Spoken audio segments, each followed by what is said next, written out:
세상에 의미 없이 떠도는 풍문은 없다. 화끈하고 집요하게 파헤쳐드립니다. 초근접 밀착 토크쇼 풍문으로 들어쇼.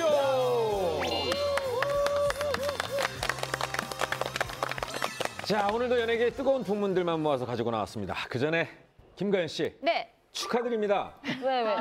돌잔치요? 아니요. 또 얘기 가연 씨 나왔어요? 덕분에 네. 시청률이 아주 부쩍 올랐대요. 아니 제가 잠시 비운 사이에 시청률이 올랐다는 얘기예요? 그렇죠. 안 나와가지고 올라갔네요. 그러면은 이 말인즉슨 홍석천 씨 때문에 시청률이 하락했다는 얘기인가요? 그렇죠. 아, 진짜 그만두겠네요. 감사합니다. 정말 마음 편히 그만둘 수 있겠네요. 아니 근데 시청률이 올랐다고 해서 너무 좋긴 한데 이게 네. 사람들이 이제 방송 나가고 또 기사가 나가면서 굉장히 많이 질문을 받았는데 하다못해 저희 남편이 원래 말 수가 없거든요. 저희 남편도 물어보는 거예요. 그 남자가 누구야? 라고 하는 거예요. 근데 왜 그런가 했더니 기사 내용에 저는 분명히 룸사롱을 얘기했는데 성매매로 나간 거예요. 아니, 제가 무슨 형사도 아니고 그 사람이 저한테 왜 고백을 하겠냐 이거죠. 네네. 그게 아니에요. 절대 아닙니다. 술 마시는 그거. 곳을 술 마시는 얘기했는데. 거를 남자들은 도대체 왜 가느냐라고 물었을 뿐인데 그거 잘못 쓴 자막 나와! 누구야!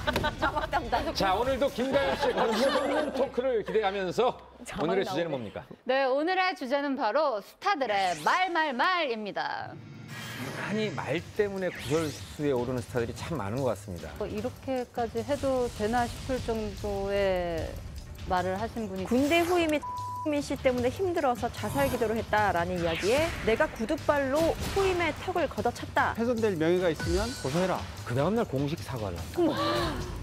증권가 찌라시보다 더 독한 소문지가 있다는 하나이 남아있어요. 하나이 남았어요? 가수 의 여자친구가 업소 출신의 여성이다. 방송사 간부랑 뭐 부적절한 관계다. 이 사람들이 성병 조기훈자다. 아는 얼굴들이 너무 많으니까 어마.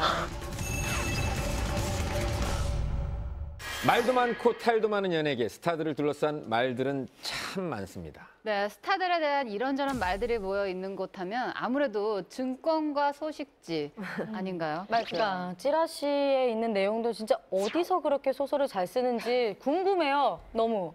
아니 뭐 또 소설이라고 하기에는 너무 그럴싸해서 사실 이렇게 보면 굉장히 진짜 같은 입장에 있지만 진짜? 얘가 진짜?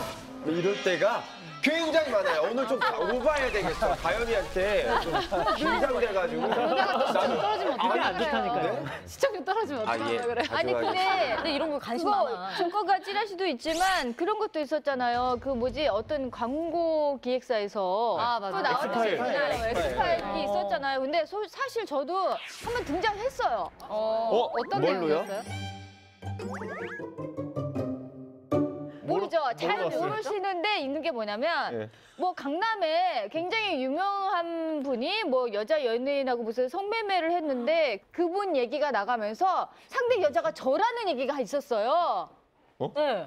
제작진도 처음 뭐 아니 들으셨죠? 우리 다 잊은 상태인데 왜 굳이 아니 그게 아니라 기억나세요? 그게 아니라 그쪽에 잘못 나왔는데 제가 그 열정처럼. 얘기를 지금 하는 이유는 그거를 또 울거먹는 분들이 있더라고요. 옛날 거를 요즘 이제, 끄집어내서. 이것도 기사 나간다. 걸리면 눈앞에 뭐가 있지? 안 봐준다는 거를 미리 얘기하는 거예요. 네. 복사 떠서 하면 안 봐줄 거예요. 뭐, 죄송한데 이런 식으로 하면 조금 위치가 공고해지는 건가요? 네. 저도 종이 쪼가리에 내 이름이 거론이 되는데 말이죠. 네. 뭐가 있어? 거론되는 걸 감사하게 생각한. 감사합니다. 네, 그런데 요즘 증권가 찌라시보다 더 독한 소문지가 있다는 거 혹시 여러분들 알고 계신가요? 네, 이번 풍문의 주제는 바로 실체 없는 강남 패치, 연예계를 울렸다. 최근에 강남 패치가 사회적으로 정말 큰 이슈가 되고 있는데요. 혹시 다들 강남 패치 들어보셨죠? 네, 지인을 통해서 그 주소를 받아서 한번 들어가 본 적이 있긴 한데 디땡 패치라는 그 언론사 있잖아요. 그런 건 줄 알았는데 차원이 다르던데요. 뭐 사생활도 캐고 우리가 모르는 일반인들 얼굴도 다 공개돼 있고 좀 놀랬어요. 보통 왜 셀럽이라고 하잖아요. 그러니까 연예인이나 방송을 하는 분들은 아닌데 어디 쪽 동네에서 유명한 뭐 이런 분들에 대한 뒷이야기들. 또 SNS에서 화제가 되고 예쁘고 잘생기고 이런 분들의 뒷이야기들을 하나하나 하는데 아는 얼굴들이 너무 많으니까 그래요? 깜짝깜짝 놀라는 거예요. 아는 얼굴이 많았어요. 아는 일반인들이 예, 오는 손님들 네, 저는 뭐 그쵸. 가게 모델님들도 있고 어디 뭐 파티장 가면 인사하던 동생들도 있고 이런데 근데 이런 게 처음에는 그냥 야 찌라시가 이게 SNS로도 나온다 했는데 뉴스 9시 뉴스에도 나오는 거 네. 보면서 이거 심각한 문제구나라는 생각이 좀 들었습니다. 사건이지. 이렇게 이슈가 되고 있는 강남 패치가 정확하게 뭔가요, 박현민 기자님? 강남 패치는 올해 5월에 새로 생긴 SNS 계정인데요. 여기에 이제 연예인을 비롯해서 일반인, 아까 말했던 셀럽들 같이 좀 많이 알려진 그런 분들의 사진이나 신상 정보가 정말 무분별하다는 말이 맞을 정도로 정말로 악성 루머처럼 덧대어져서 근데 흥미는 정말 유발하게 그렇게 만들어진 SNS 계정인데 일단은 이게 전체 공개예요. 그 수위도 너무 높을 뿐더러 이거 누구나 마음만 먹으면 누구든지 볼 수 있게 접근이 가능해서 이게 정말 사회적으로 큰 이슈가 됐었습니다. 제보도 여기 받잖아. 팔로워 수도 굉장히 많다면서요. 팔로워 수가 사실은 권력이란 말이에요. SNS에서는 이 팔로워 수가 권력이고 나중에 이 팔로워 수가 늘어나면은 광고도 붙고 뭐 이렇게 할 수 있는 걸로 알고 있어요. 근데 순식간에 팔로워 수가 10만 명을 돌파했죠. 게시글은 420건에 이르렀고요. 야, 그러니까 10만 명이 봤다는 건 장난이 아닌 게 왜냐면 우리가 잘 알고 있는 일간지들도 20만 부 하기 쉽지 않거든요. 그럼요. 일간지들도 요즘 20만 부 유료 독자 갖고 있는 곳이 드물거든요. 아 정말요? 그런데 사실 이제 10만 팔로워라 그러면은 진짜 유력한 일간지 정도, 웬만한 잡지를 초월하는 정도 유포성이기 때문에 이 어떤 개인에 대한 비방성 또는 음해성 목적을 가지고 개설된 계정이 그렇게 빨리 확산됐다는 거죠. 예. 야. 뭐 개인적으로 진짜 그걸 볼 수는 있는데 그걸 팔로잉까지 하면서 계속 그것을 보겠다는 의지를 갖고 있는 사람들이 전 조금 이해는 잘 안 가기는 하지만 한편으로 그래 100번 양보해서 좀 이해를 해본다면 정말 이 자극성의 정도가 굉장히 높은 것 같아요. 보면 기존에 우리가 봤던 그 흔히 말하는 지라시와는 굉장히 달랐죠. 그냥 뭐 실명 공개는 당연한 것이고 얼굴까지 그대로 공개가 되고 또 그분들의 어떤 가족까지도 다 공개를 해버리니까 그 피해자들의 피해 상황을 좀 전해드리면 네. 일반인들 그 남녀의 이름과 얼굴이 공개가 됐어요. 또 이 강남 유흥업소 종사자들이다 하면서 어느 곳에 어떻게 근무를 했고 지금은 어디에 있는지 뭐 이런 것까지 다 나와 있고 사생활은 물론이고 성형 부분까지도 어디를 어디서 어떻게 고쳤더라라는 내용까지 거론이 됐고요. 심지어 해외 원정 성매매 경험이 있다 없다 이런 것까지 올렸어요. 거기에 올라왔던 그 요주의 인물들이 어떤 분들이 타겟이 된 건가요? 일단 외제차, 명품, 뭐 고급 아파트 이런 것을 찍어서 많은 사람들에게 어떤 부러움이 대상이 되는 사람들이라든지 이런 분들이 표적이 됐던 것이 사실이고요. 제보를 진짜 많이 받았다고 하는데 익명의 제보까지도 굉장히 많이 들어왔다고 하더라고요. 익명. 그런데 또 더욱더 충격적인 건 그 중에 연예인도 껴 있었다는 거죠? 네, 이게 일반인 자체 내용도 엄청 흥미진진했는데 이게 파장이 더 커진 건 아무래도 연예인들이 그 안에 들어가 있었고 그래서 연예계가 술렁였고 그 사람들이 어쨌건 지금 활발히 활동을 하고 있는 스타들이라는 게 더 큰 파장을 불러모았죠. 어떤 내용이 올라와 있었던 거죠? 간단하게 말씀을 드리면 굉장히 자극적입니다. 이거는 설이고 이게 사실이 아니기 때문에 말씀을 드릴게요. 자매에게 엄청난 스폰서가 있다. 또 가수 의 여자친구가 업소 출신의 여성이다. 부부는 쇼윈도 부부이고 저는 업소에 자주 간다더라. 라는 이야기가 너무 그럴싸하게 올라왔었어요. 야, 이게 정말 말이 되는 얘기인가요? 이게 있을 수 있는 일인가 싶기도 하고요. 근데 이게 아까 김가연 씨가 얘기했는데 연예가 엑스파일이라는 게 2005년에 처음 이제 나왔잖아요. 그때만 해도 근거 없더라도 추측과 호기심으로 얼마든지 이게 양산이 돼서 전파가 될 수 있었는데 그 이후에 이제 수없이 많은 지라시가 나왔고 지금 이 패치 같은 경우에는 이제 SNS 시대잖아요, 지금. 그러니까 쉽게 정보를 서로 공유할 수 있다는 점에서 근거가 있던 없던 일반인들을 제물로 삼아서 올린 다음에 그다음에 연예인들 슬쩍 끼워 넣는 거죠. 굉장히 파급력이 커지니까요. 근데 우리가 여기서 어떻게 좀 생각하면은 강남 패치 자료를 보신 분들이 많을 거거든요. 그렇다면 우리가 실제로 어떤 분이 업소에 가서 찍힌 사진 자체를 저희가 부인할 수는 없는 상황이거든요. 그렇죠. 이제 뭐 사실 기자인 저도 그 얘기를 들어보고 뭐 사진들 보고 얼추 짜집기를 해보면 굉장히 좀 그럴싸하고 뭐 흥미진진하긴 하더라고요. 이제 그렇게 취재가 들어가서 좀 알아보면은 결국 이거는 루머에 불과하다. 뭐 이런 생각이 듭니다. 근데 여기 이런 악성 지라시에 본인들이 올라와 있다는 건 알고는 있나요, 다들? 아마 저희가 이런 프로그램 주제로 다룰 만큼 뭐 이미 알려진 상태니까 아마 그분들도 알지 않을까 싶고요. 이제 실제로 이 같은 경우에는 원래 본인 SNS가 공개 계정이었는데 이후에 비공개로 바뀌었어요. 무분별하게 본인 사진이 여러 군데 노출이 좀 되는 걸 알고서는 이제 비공개로 바꾼 것 같아요. 근데 오히려 비공개를 했기 때문에 또 괜한 그거 의심. 자체가 이슈화가 오해를 되고 기사화가 되고 의심을 사고 할 수도 있겠네요. 그러니까 만약에 김가연 씨한테 비슷한 일이 혹시라도 그냥 어떤 의혹이 제기했다면 다 나와 이랬을 텐데 진짜 다 나와 어디요? 아니, 당연하죠. 저는 당연히 합니다. 네. 근데요, 그분들이 SNS에 올랐던 그 사진들이 많이 이제 갖다 썼잖아요. 네. 근데 명백하게 초상권 침해고 또 명예훼손이 아닌가요, 이게?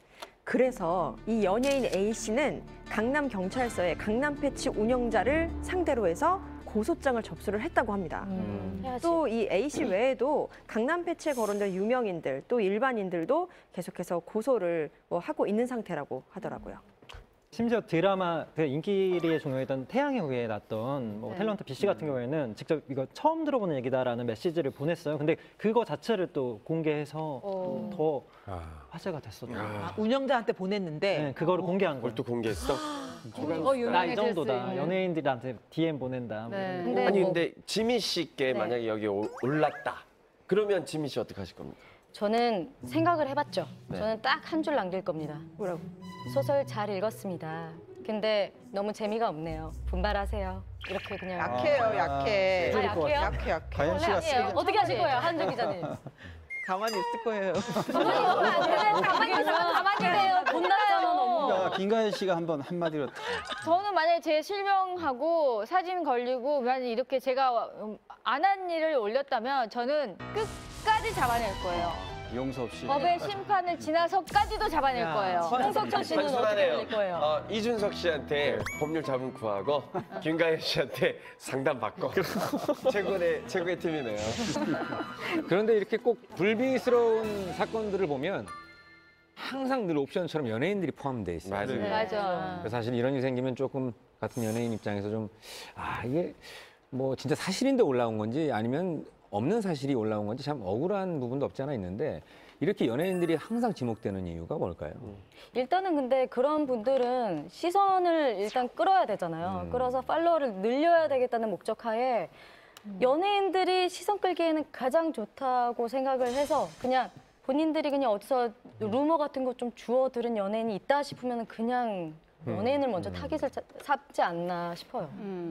저희 연예인들이 이렇게 언급이 되면 파급력이나 어느 정도 사람들이 그래? 라고 공신력을 조금 얻는다고 이제 많이 생각을 하잖아요. 근데 특히나 이수혁 씨가 그 내용을 보고 좋아요라고 이걸 눌러버리신 게 좀 더 이제 파급 효과가 있었던 것 같아요. 그게 예. 기사가 나서 저도 봤는데 진짜 누른 게 아니라 혹시 이렇게 클릭 잘못하다가 취소 안 되잖아. 맞아. 취소 안 돼요. 되는데 증거가 남아요? 맞아요. 남아요. 그 사람 한 인스타그램에는 사람이 딱 순간적으로 볼 좋아요가 수 있고 눌렸습니다. 에러 나면 또 그게 안 지워지더라고요. 취소가 되는데도 돼요. 남아요? 아니 근데 사실 그 이수혁 씨 같은 경우에 좀 억울한 부분이 있었을 테지만은 또 이것 때문에 또 한번 이슈화가 되면서 강남 패치는 한 번 더 대중의 관심을 끄게 됩니다.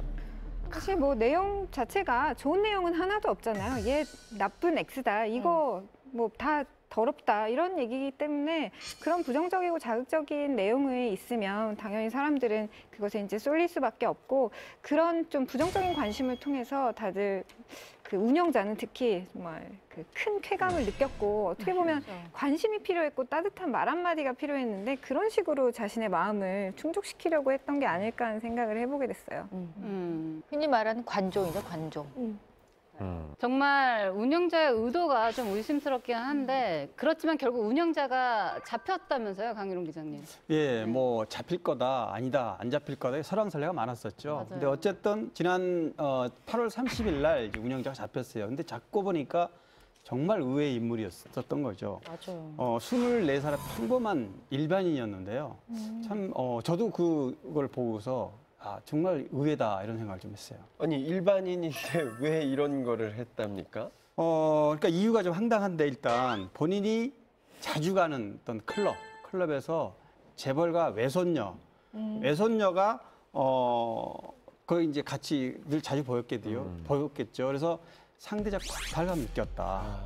질투심을 심하게 느껴서 이거를 좀 해코지 할 그런 의도였다. 이런 얘기를 보니 아니 뭐 물론 여자들끼리는 뭐 시기 질투가 있을 때가 많죠. 근데 이런 경우는 좀 일면식도 서로 없는 사이인데 이런 분들이 관심의 대상이 됐다라는 게 좀 되게 무섭네요. 근데 의외로 이런 거 잡고 보면 일반인이고 평범한 사람이 굉장히 많아요. 옛날에 최지우 씨도 제가 뭐 스타다큐 같은 거 할 때 뭐 방송사 간부랑 뭐 부적절한 관계다 뭐 이래가지고 굉장히 그게 화제가 됐었잖아요. 그래서 최지우 씨 회사에서 잡았대요. 잡았더니 가정주부인데 남편이 최지우 씨 닮은 여자랑 바람이 나가지고 최지우 씨 볼 때마다 미워서 그거를 만든 거라고 하더라고요. 그래서 막 선처를 호소해서 또 뭐 용서해줬다 뭐 이러는데 하여튼 그 보면 동기가 굉장히 평범한 사람의 평범한 동기로 이루어지니까 이게 더 누구나 이런 범죄 행위를 할 수 있다라는 그런 좀 문제 심각성이 있죠. 그리고 이 운영자가 그 사용하고 있던 SNS 계정이 해외 계정이라고 또 들었는데 어떻게 잡혔어요? 그래서 이제 잡힐 거다 못 잡힐 거다 이런 얘기가 나왔는데 또 피해자가 신고를 해서 계정이 이제 폐쇄가 정지가 됐는데도 계정을 바꿔가면서 한 30개 이상 돌려가면서 이거 계속 올렸고 팔로우는 어떡하고? 심지어는 뭐 훼손될 명예가 있으면 고소해라 이렇게 당당하게 전혀 자기는 안 잡힐 거라는 자신감이 있었겠죠. 그 말 때문에 사람들이 더 믿었던 거죠. 맞아요. 그러니까 확신했던 거고 또 예를 들면 언론에서 이제 보도를 하잖아요 관련 거를 그러면 홍보해줘서 고맙다 이런 얘기까지 할 정도로 거기에 그러니까 아무튼 절대 안 잡힐 거라고 확신했던 것 같아요. 근데 검거가 됐을 때 저는 충격적이었던 게 24세의 평범한 일반인 정모 씨가 이걸 운영하기에는 굉장히 치밀하고 계획적이고 이게 보통 대범하지 않으면은 이렇게 할 수가 없거든요. 이게 어떤 과정으로 어떻게 잡혔을까요, 이 정모 씨가? 제가 이게 그 커뮤니티 사이트에다가 지속적으로 악성글 올리는 분 한 분이 잡힌 걸 봤는데 그분 되게 치밀하더라고요. 그 동네 카페에 가가지고 모자 푹 눌러 쓰고 안경 쓰고 글 올리고 이런 분들도 있어요. 남의 명예 한번 훼손을. 내가 오늘 예를 들어서 오늘 내가 진짜 홍석천 씨에 대해 안 좋은 글을 올리겠다. 그럼 아예 이렇게 완전 무장하고 CCTV에 찍히지 않아요. CCTV 찍히지 않고 그리고 IP 주소가 우리 집 주소가 아니라 그냥 동네 카페. 커피 3,000원짜리 마시러 가가지고 거기서 그 IP를 올리는 분들이 있거든요. 근데 이분은 거기에 한 수 더 떴어요. 그러니까 해외 서비스에, 그러니까 SNS 서비스가 페이스북에서 운영하는 인스타그램이니까 거기에 가서 글을 올리면서 IP도 해외 IP로 우회를 했어요. 우와. 그러면 오히려 잡히지 않을 것이다라고 이렇게 생각해가지고 한 건데. 안 평범하다. 그런데 이제 여기서 보통 페이스북이 자기가 운영하는 서비스에 대해 가지고 어떤 이용자의 정보를 공개할 때는 그만한 이유가 있어야 되는데 보통은 테러 위협이라든지 아니면 어떤 개인의 생명에 위협을 가한 정도 협박 정도 되면은 긴급히 경찰에다가 그 정보를 알려줍니다. 요청했을 때. 그런데 이 정도 사건 가지고는 안 할 것이다라고 본인이 오히려 생각했던 게 확신이 있었던 게 잡힌 계기인 거죠. 네, 그래가지고 이렇게 되는 거죠. 그러니까 그 계정으로 뭐 올릴 때는 물론 자기가 우회한다고 하면서 다 했겠지만은 언젠가 계정 만들거나 할 때 당시에는 자기 집 IP 주소를 했던 거죠. 네, 그런데 여기 게시물이 엄청나다고 했잖아요. 근데 이걸 설마 여자 그 24살의 어린 분이 다 운영한 건가요? 처음에는 내가 혼자 했다, 혼자 한 것이다 라고 주장을 했다고 해요. 하지만 경찰 조사를 좀 해보니까 또 한 명의 공범이 이제 드러나게 되는데요. 경찰에서 한 여성을 뭐 2번 정도 조사를 해봤다고 하는데 이 여성도 좀 눈길이 가는 이력이 드러나서 화제였습니다.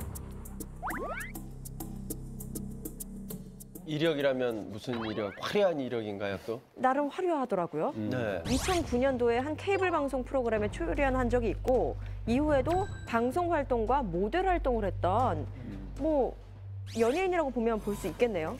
방송인이라는 사실이 드러났는데 동료들의 은밀하고 그냥 그야말로 사생활을 지켜주지 못하고 자신의 어떤 개인적인 어떤 분노를 분출하기 위해서 표출하기 위해서 이렇게 주변 사람들을 이용하는데 일을 저지르고 만 거죠. 야, 진짜 세상에 믿을 사람 하나 없다고 동료이기 때문에 믿었을 수도 있는데 자기 동료를 판 거네요. 그쵸? 그쵸? 제가 안 팔았어요. 아니 홍석천 씨가 또 의외로 또 많이 알고 있는 데 비해서 보면 항상 어떤 열애설이 났다 하면 저는 알고 있었어요. 그런 경우 되게 많거든요. 그건 이제 나중인 거죠. 그러니까 이렇게 그러니까 입이 지키기가 무거워야 굉장히 되는데. 어렵습니다. 맞아요. 심지어 우리 기자분들이 계속 뭐 없냐 묻잖아요. 근데 알고 있지만 이걸 계속 지켜야 되잖아요. 임금님 귀는 당나귀기 이거가 전 정말 제 생활인 것 같아요. 그러니까 제가 보기에는 이분이 24살의 일반인인 이분이 이게 사실은 혼자 모든 그 스토리를 만들어내거나 알아볼 수 있는 그 사건이라고 하기엔 너무 방대해서 이 사람이 이런 걸 운영한다라는 걸 알게 된 모든 사람들이 이 사람한테 이제 제보예요. 보내기 시작한 것 같아요. 이런 지금 뭐 공범으로 이제 표현되는 이분도 그렇고 이 세상에 나보다 좀 잘난 사람들의 어떤 그런 불만에 그 사람의 잘못된 뭐 이런 사적인 것들을 다 이 사람한테 보내면서 이 사람은 진짜 그때서부터 본인이 무슨 영화 감독이다라고 생각을 하고 모든 자료를 다 뿌리기 시작하는 거죠, 본인이. 내가 보기엔 그렇게 된 사건이 아닌가 싶은 개인적인 생각이 드네요. 계속 제보하는 사람들도 있을 거예요. 굉장히 많을 것 같아요. 네. 그 공범이라고 표현된 그분은 지금 현재 어떻게 돼 있는지? 아직은 조사 중인 것으로 알려졌기 때문에 공범에 대한 그 확실한 그 여부 같은 경우에는 좀 조사가 끝나봐야 알 수 있을 것 같습니다. 그런데 이게 강남 패치 말고도 또 다른 패치들로 계속해서 생겨나고 있다고요. 맞아요. 그럼 패치들이 계속 연달아 생겼는데 강남 패치 다음에 나온 게 이제 한남 패치인데 한남 패치는 그 남성들 신상 공개를 공개를 해가지고 예를 들면 남성들의 어떤 뭐 성매매라든가 아니면은 데이트 강간을 했다 이런 내용 아주 굉장히 충격적인 내용들을 올려서 근데 역시 한남 패치도 잡혔습니다. 근데 이거 뭐 개인의 복수심 때문에 여자건 남자건 지금 다 애먼 사람들만 당하는 것 같아요. 아니 그리고 보면요 그 당사자만 올렸어도 당연히 범죄긴 한데 그 뭐 이 남자 이런 애들이 꼭 뭐 딸바보 행세를 한다라고 하면서 딸이랑 같이 찍은 사진까지 올리고 막 이랬더라고요. 가족 사진까지. 너무한다. 그러니까 그걸 보는 사람들은 주변 사람들은 얼마나 깜짝 놀랄 것이며 당사자들의 충격은 정말 이루 말할 수가 없겠죠.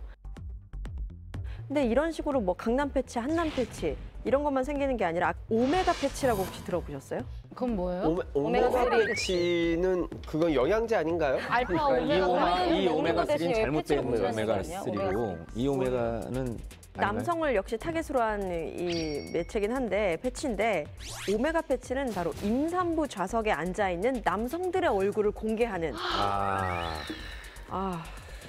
뭐 또 있나요 이런 패치가? 그러니까 여기까지도 이제 애교는 아니지만 어쨌든 넘어간다면 여기는 진짜로 죄송해요. 아니 뭔가 이게 끝판왕의 느낌이 좀 있어서 뭔가 끝판왕이 남아있어요. 끝판왕이 나왔어요? 또 있나요 이런 패치가? 그러니까 여기까지도 이제 애교는 아니지만 어쨌든 애교라뇨. 넘어간다면 여기는 진짜로 죄송해요. 아니 뭔가 이게 끝판왕의 느낌이 좀 있어서 뭔가 끝판왕이 남아있어요. 끝판왕이 나왔어요? 제목만 들어도 확 와닿는 성병 패치.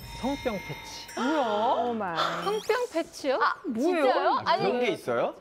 뭘 진짜 50 너무했다. 정말 50여 명 정도의 남자의 얼굴이 공개되면서 이 사람들이 성병 보균자다. 그래서 개정에는 이제 뭐가 있냐면 매독이나 인질 등 성병을 가진 남자들 알면 제보를 해달라. 이렇게 적어놔서 했는데 그거를 개인 정보와 그림 파일로까지 착실하게 만들어서 이거를 게재를 만들어서? 해서, 예, 미쳤나 봐. 후보를 드려서. 수집해서가 아니라 이거는 만들어서. 현재까지 해서. 바로 운영자가 잡히지 않았을까 싶은데 어쨌건 이 성병 패치에 이제 올라갔던 남성들 중에 한 3명 정도가 고소를 해서 잡혔는데 어쨌건 이 남성 3명이 성병이 없는 걸로 일단 판정이 됐고요. 없는 걸로요? 없는 걸로. 근데 뭐 사실 어쨌건 그건 중요한 게 아니라 이미 그건 중요한 건 얼굴이 아니지만 잡힌 사람은 또 왜 이걸 올렸냐고 했더니 과거에 자기가 성관계를 맺었던 사람이 성병이 있었고 자기가 이제 이게 감염이 됐다. 그거에 대한 트라우마 때문에 이런 일을 벌였다라고. 자기 사진을 의도도 해명도 석연치 않은데. 석연치 않은. 그러니까 자기가 복수할 남자면 일을. 이게 남자 패치 패치 하나 만들어가지고 이거 패치 만든 사람들을 올려가지고 공개하는 여자예요, 남자예요? 남자. 패치를 만든 사람 잡아서. 사실 이런 패치의 내용 자체가 거짓이라고 해도 일단 이름 자체가 거론된 것 자체가 정말 당사자에게는 엄청난 우리나라 특히 대중 활동하는 사람들, 뭐 정치인이나 연예인 같은 사람들한테 아니땐 굴뚝 이론이라는 게 좀 있거든요. 설마 아무리 억하심정 가졌다 하더라도 아니땐 굴뚝에 연기 나겠느냐라는 생각으로 접근하게 되면은 피해자가 양산되는 거죠. 나더라고요, 근데. 본인 혼자 잘 산다고 피해 안 당할 문제가 아닌 것 같아요. 현재 지금 이런 패치들에 대한 수사는 어느 정도 진행이 되고 있나요? 현재 이제 계정을 운영했던 그 용의자들은 체포되거나 이제 네. 검거하는 단계에 있고 처벌에 관해서 이제 모두가 궁금했는데 이거에 대해서 이제 조사 후에 발표할 것으로 보이고 있습니다. 패치 계정도 다 없어진 상태죠, 지금은. 네, 뭐 없어진 것도 있고 아니면 게시물이 다 내려가고 더 이상 게시물이 올라오지 않은 상태로 되는 경우도 있고요. 또 다른 계정이 나올 수 있으니까 늘 예의주시해야 돼요. 네, 이런 루머들은 사실 늘 우리와 함께 있었는데 그런데 왜 도대체 이번 패치에 유난히 큰 관심을 가지는 건지 궁금해요. 예를 들면 한남 패치도 자꾸 보니까 이 여성분이 성향이 잘못돼가지고 예를 들면 의사에 대한 분노라든지 적개심 이런 것 때문에 비롯됐다고 그랬잖아요. 근데 어쨌든 이런 상대방의 화려한 삶이라던가 또 하나는 뭐냐면 네티즌도 문제가 있어요. 이런 글이 올라오면 네티즌들이 굉장히 반응을 많이 해주니까 거기에 대해서 또 올린 사람은 어떤 관심병이라 그럴까 더 자극적인 글을 올리게 되고 근데 어쨌든 SNS 시대에 이런 여러 가지가 복합적인 심리적인 게 결합이 돼서 이런 패치 신드롬이 생기지 않았나 이런 생각이 됩니다. 근데 뭐 일반인들한테 연예인들의 삶이 좀 화려하게 보일 때가 많잖아요. 뭐 그렇게 보이는 게 사실인데 그런 걸 좀 그냥 아 부럽다 나도 저렇게 되고 싶다라고만 생각했으면 좋겠는데 이렇게 뭐 패치로까지 이어지고 이러다 보니까 연예인들도 상처를 받고 사회적으로 너무 큰 파장이 일어나니까 일반인들까지도 피해가 이어지는 것 같아서 좀 안타까워요. 그냥 안 올리면 되죠. 안 올리면 됩니다. 그럼 안 해야지. 근데 또 안 올리기에는 이게 올리고 싶은 충동이 알아요. 있는 그런 저도 순간들이 있어. 맞아. 저도 아는데 네. 근데 사실 저는 그런 것 같아요. 양날의 검 같은 그 SNS의 속성이 있는 거죠. 특히 이제 일반인들이 아니라 연예인 같이 이제 팔로워가 많은 경우는 SNS를 통해서 인기도 얻고 뭐 또 소통도 하고 추가적인 수입도 얻는단 말이죠. 근데 그 대신에 조금이라도 어떤 사진에 흠이 있을 경우, 글에 뭔가 문제가 있을 경우 원치 않은 게 노출이 될 수도 있고 또 의혹을 살 수도 있고 오해를 살 수도 있고 이런 부분이라서 그냥 제 생각에는 그냥 착한 것만 올리면 별 탈이 없는데 이제 그걸 넘어가는 순간 조금 애매해지는 것 같아요. 연예계와 대한민국을 뒤흔들어 놨던 강남 패치 사건, 삭막해진 현실을 피하기 위해서 찾은 돌파구가 오히려 많은 희생양을 만든 안타까운 일이 아닐 수가 없습니다. 조속한 사건 마무리로 더 이상의 선의의 피해자가 생기지 않았으면 합니다. 다른 날도 아니고 8월 15일에 일장기 아이콘을 내용 중에 무릎을 꿇어도 시원찮을 정도로 기만당했다 뭐 이런 데까지 세주면 불륜설 이 둘의 연문설에 불난집에 기름을 더 끼얹는 격으로 설경구 씨의 전처의 친언니 그 네티즌의 어떤 폭로성 글이었어요. 설경구 씨 일방적인 가출이었다. 환멸을 느낀다. 두 사람이 자초했다. 단호박이신데요? 다들 SNS는 사용하고 계시죠? 제가 알기로는 제 옆에 앉아 계신 분들이 SNS를 내 몸처럼 사용하고 계십니다. 그러니까 저는 사실은 양쪽으로. 지금 SNS가 없다면 어떻게 살지라는 생각을 할 정도로 그 정도 굉장히 빠졌어요? SNS를 통해서 소통도 많이 하고 다른 분들의 소식도 즐겁게 구경하고 그러는 편이에요. 그리고 중독이라고는 생각 안 하세요? 중독이라고 생각을 해도요. 제 스스로에게는 나쁜 중독이라고 생각하지 않아요. 힐링이 되니까. 그리고 제 SNS를 통해서 남들이 슬프거나 괴로워하는 걸 원치 않아서 제 SNS에는 항상 행복밖에 없어요. 맞아요. 그러니까 한 번도 내가 힘들다 괴롭다를 올린 적도 없고 그리고 사진 하나를 올리더라도 한 100장 찍어가지고 그리고 그게 100장 찍어서 한 장 건진 거 치고는 너무 못 나오지 않았어요? 다들 그런 얘기를 해요. 한 장 그냥 딱 찍어 올리는 거. 모두가 그런 얘기를 그 하는데 비율도 안 맞고. 저는 그게 보여요.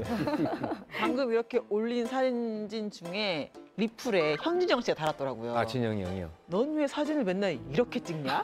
이렇게 답을 빨리 달아주세요.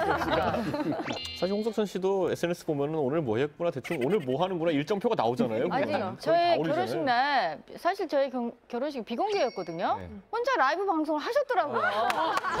진짜 결혼식 딱 끝나고 왔는데 이제 제가 이제 검색을 했어요. 근데 어떤 분이 이제 지인의 아는 분이 자기네 블로그에다 올렸더라고요. 그래서 제가 얘기해서 내렸어요. 내리고 났는데 우리 홍석천 씨가 라이브한 방송이 또 올라와 있더라고요. 참 제 또 부케 받아가신 분이라 얼마나 자랑하고 싶었나 심지어 백지영 씨가 싶어서. 방송에서 그런 얘기를 했잖아요. 홍석천 씨가 계속 라이브로 김가연 씨 결혼식장에서 실시간으로 올리고 있어서 그 앞에서 표정 때문에 표정 관리를 해야 되니까 계속 찍으시니까 계속 이러고 있느라고 힘들었다고. 계속 축하해주는 표정. 네. 본인만 찍는 게 아니라 여기는요?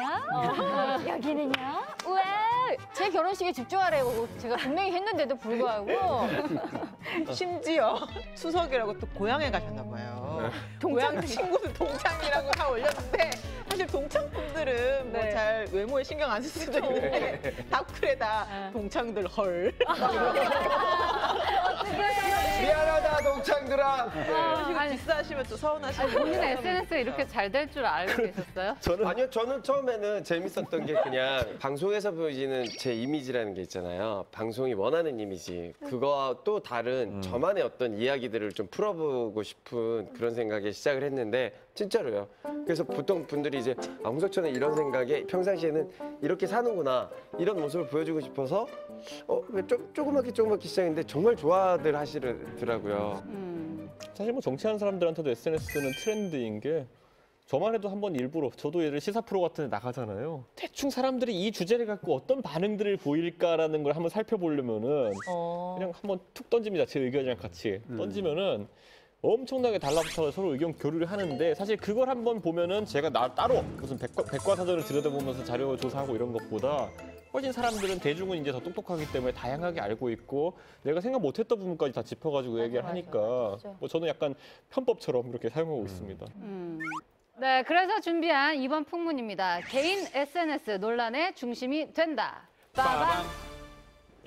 저를 포함해서 많은 스타들이 SNS를 팬들과의 소통의 창구 그리고 솔직한 의견을 전달하는 1인 미디어로 활용하는 경우가 많죠. 네, 맞습니다. 그중에서 최근에 SNS를 통해 무려 10년간 쌓아온 마음의 고통을 토로한 스타가 있는데요. 바로 배우 송유나 씨입니다. 네, 저도 아이를 둔 엄마의 입장에서 그런 글들을 보니까 굉장히 마음이 좀 짠하더라고요. 어떤 게시물이었나요, 하은정 기자님? 지난 9월 7일에 있었던 일이에요. 송유나 씨가 자신의 SNS에 남편인 설범규 씨와 본인을 향해서 그동안 사람들이 했던 악플들을 캡처한 사진과 함께 본인의 글을 올렸어요. 근데 저는 뭐 개인적으로 그 글들이 그동안 10년 동안 본인이 그 이미지 때문에 받았던 뭐 서러움 뭐 이런 것들이 꾹꾹 눌러서 쓴 거여서 뭐 개인적으로 저는 좀 읽으면서 좀 짠했어요. 송윤화 씨와 설경구 씨의 결혼에 대한 이야기는 굉장히 오랫동안 많은 사람들에게 회자가 되고 있습니다. 아니 도대체 왜 이렇게까지 말이 많은 건지 김혜성 기자님 좀 정리를 좀 해주시죠. 송윤화 씨와 설경구 씨가 처음 만난 것은 지난 2002년 영화 광복절 특사를 통해 둘의 인연이 시작은 됐는데 2006년에 사랑을 놓치다라는 멜로물을 통해서 다시 재회를 했어요. 근데 참 오비락이라고 볼 수도 있는 거겠지만 2002년부터 이 둘의 스캔들이 시작이 됐고 2002년에 그때 그러니까 설경구 씨는 별거를 시작했고 2006년에는 합의 이혼에 이르게 됐는데 이 2002년도에 두 분이 만났고 2006년도에 다시 재회를 했다. 이런 시점 때문에 많은 오해를 받았던 게 사실이죠. 또 여기에 소문으로만 돌던 이런 뭐 불륜설, 이 둘의 연문설에 또 힘을 실어준다고 해야 될까요? 그런 네티즌의 글이 또 큰 불씨가 됐죠. 그게 뭐죠? 이 설경구 씨의 전처의 친언니 그리고 그녀의 딸이라고 추정되는 그 네티즌의 어떤 폭로성 글이었어요. 그게 2009년도에 두 분이 결혼을 했어요. 그때 결혼 기자회견 이후에 이제 글이 하나 올라오게 됩니다. 이제 그 글을 보면 설경구 부부에게 4년이란 시간은 별거가 아니었고 설경구 씨 일방적인 가출이었다라는 내용과 함께 설경구 씨가 그 2년 동안 전 와이프에게 꾸준히 이혼을 요구했다. 그래서 아내는 결국 지쳐서 이혼을 하게 됐다라는 글과 함께 영화 광복절 특사 촬영 때부터 설경구 씨가 송윤화 씨랑 만나고 있었고 이제 두 사람은 사실 불륜인데도 불구하고 설경구 씨와 송윤화 씨가 좀 운명적인 사랑처럼 포장을 해서 판매를 느낀다 뭐 이런 내용이 있었습니다. 이거를 올린 사람이 아까 말했지만 설경구 씨의 전처의 친언니. 그러니까 이렇게 되면은 연기파 배우인 안내상 씨의 동생이라고 되기 때문에 이렇게 주장을 했기 때문에 이게 더 이슈가 된 거죠. 그래서 그 얘기가 올라오고 나서 굉장히 말들이 서로 더 많아졌어요. 그래서 또 한간에는 또 뭐 설경구 씨의 친언니, 전처 친언니가 없다, 거짓말이다, 뭐 이런 얘기도 있었어요. 그렇습니다. 지금 바로 그런 부분 때문에 확실한 팩트로 인정받고 있지 못하고 소문으로 이 글이 올라온 건 맞지만 그게 과연 진짜 친언니인지 아닌지에 대해서는 그 이후에도 확인이 되지 않았습니다. 전처의 친언니가 올렸다고 글을 올라왔을 때 바로 그런 사람이 없다거나 알아봤는데 이 사람이 쓰지 않았다거나 그 정도 사실은 밝혀질 수 있었을 것 같은데 그렇게 불에 막 기름을 붓는 그런 글에 대해서 왜 굳이 반응 아예 안 했는지 좀 연예인들이 네, 그게 그래요. 이제 약간 설경구 씨의 성격이 송윤아 씨도 마찬가지지만 성격이 굉장히 좀 조용조용하고 과묵한 성격이에요. 아마도 그런 성격적인 문제가 좀 이거는 있을 거예요. 엄연히 그 두 배우의 커리어가 달린 문제이기도 했잖아요. 근데 그런 걸 생각할 겨를은 없어요. 없죠. 그러니까 이별을 하고 만남을 가질 때는 네. 이별에 대한 상대도 생각하게 되고 지금 만나고 있는 사람도 생각하게 되다 보니까 내가 뭐 어떤 언지를 하고 언급을 하면 할수록 그렇죠. 사실은 우리 모두가 다 피해가 볼 수 있겠다는 생각을 갖게 돼요. 네, 정말 끊이지 않고 계속되는 이들의 루머. 혹시 패널 여러분들 중에는 정말 송윤아 씨나 설경구 씨에 대해서 뭐 들은 얘기 있나요? 당시에 저는 또렷하게 기억이 나요. 그 무렵에 왜냐하면 이니셜 기사로 많이 다뤘어요, 당시에. 그러니까 이혼하기 전부터 이미 뭐 별거라든가 여러 가지 얘기들이 너무 많이 돌았기 때문에 영화 담당 기자들한테는 송윤아 씨가 뭔가 있는 걸로 이렇게 알았고요. 그거를 이제 이름을 밝혀서 기사화는 못했지만 이니셜로는 많이 다뤘었단 말이죠, 여기저기서. 왜 이렇게 끊이지 않고 루머가 10년 동안 계속 회자되는 건지 궁금하거든요. 뭐 설명하자면 참 복잡한데 저는 한마디로 두 사람이 자초했다. 저는 이렇게 봅니다. 스스로 자초했다는 말씀은 되게 충격적인데요. 그렇죠.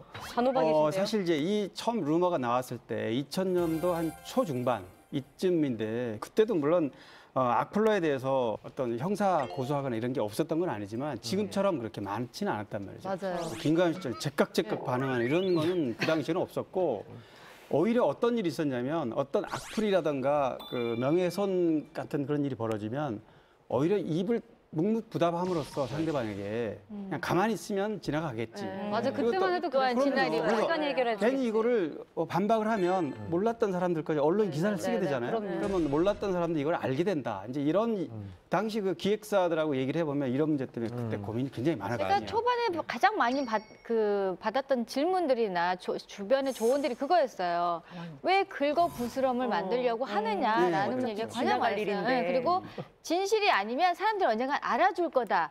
저는 그렇게 생각 안 했거든요. 내가 가만히 있으면 이게 눈덩이 효과예요. 처음에는 이렇게 시작했지만 어느 순간 가 있으면 정말 거대한 눈덩이 돼서 나를 짓밟을 거라는 생각이 들었기 때문에 이거는 안 되겠다라고 해서 저는 초장을 잡기 시작했고 지금은 눈발도 없어요, 지금은.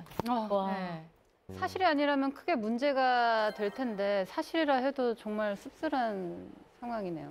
근데 설경구 씨랑 안내상 씨의 인연을 거슬러 올라가면 20년 전으로까지 올라가야 되는데 이 두 분은 한 극단에서 극단 선후배로 지냈었고 밤에는 이제 술친구로 돈독하게 관계를 맺고 있었어요. 근데 이러다가 안내상 씨의 여동생의 존재를 알게 됐고 이게 너무 반해서 졸랐어요. 소개해달라고. 그리고 정말로 인연이 돼서 결혼을 한 거죠. 96년에. 근데 결혼 10년 만인 2006년에 수많은 정말 루머들과 함께 이혼을 하게 되면서 이런 일이 발생했습니다.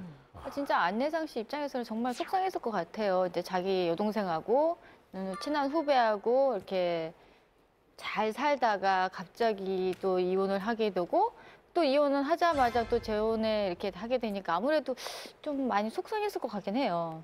그래서 많은 분들이 호사가들이 안내상 씨랑 설경구 씨가 사이가 안 좋을 것이다. 특히 안내상 씨가 악감정을 갖고 있을 것이다라는 색안경을 끼고 보는데 2013년에 한 토크쇼에 나와가지고 설경구는 술 친구다. 근데 뭐 우리는 고생하고 있는데 설경구만 잘 되니까 솔직히 배 아프다. 그래서 이번 작품 망해라. 내가 뭐하러 보나?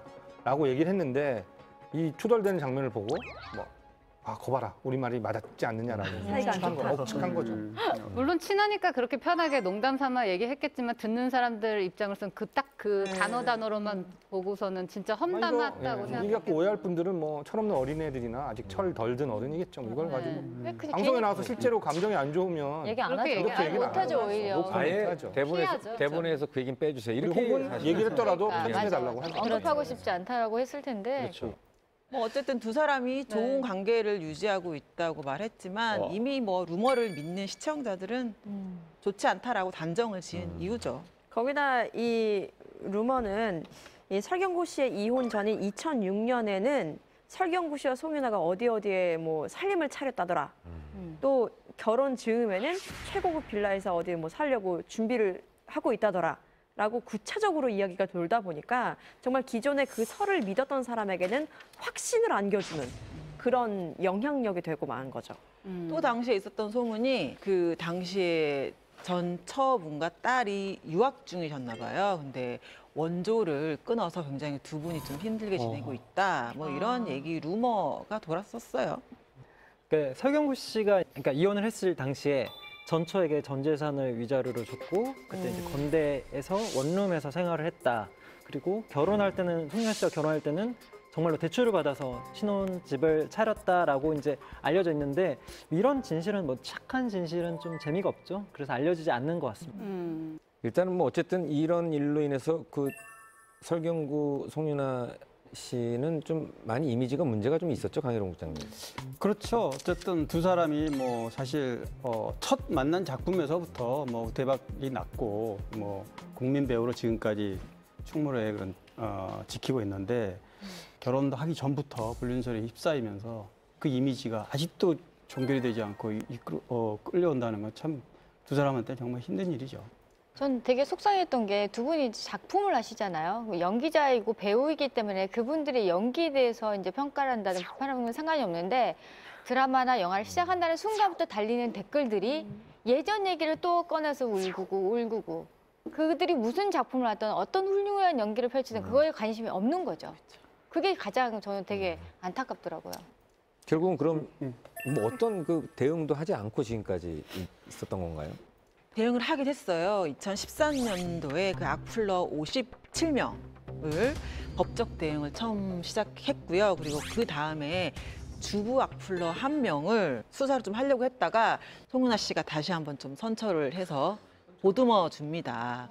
또 그 이후에 또 악플이 계속 나오게 되고 최근에 또 이런 일까지 벌어지게 된 겁니다.